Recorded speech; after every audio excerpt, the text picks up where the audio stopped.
તારીખ 3/12/2025ના રોજ Kuvadva road police station વિસ્તારમાં આવેલ વીકે જ્વેલર્સ નામની ગોલ્ડ ડસ્ટ રિફાઇનરીમાંથી 11,10,000ની કિંમતના મુદ્દામાલની કરફોડ ચોરી થયેલી હતી.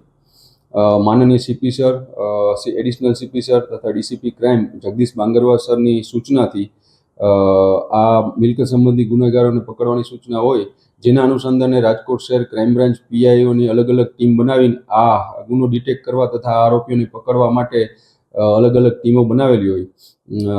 ત્યારબાદ અંગત બાતમી, ટેકનિકલ સોર્સ તથા હ્યુમન ઇન્ટેલિજન્સની મદદથી આ ગુનાના 4 આરોપીને દિલ્હીથી પકડવામાં ક્રાઇમ બ્રાન્ચની ટીમને સફળતા મેળવેલ છે.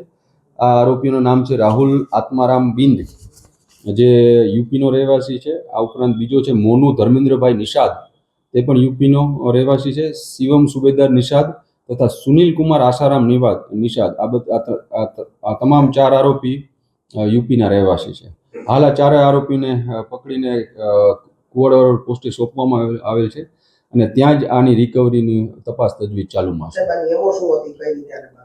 આ 4 આરોપી એક સૌરવ નામનો એક છોકરો છે, જે અગાઉ આ વીકે જ્વેલર્સની ગોલ્ડ રિફાઇનરીમાં જ કામ કરતો હતો.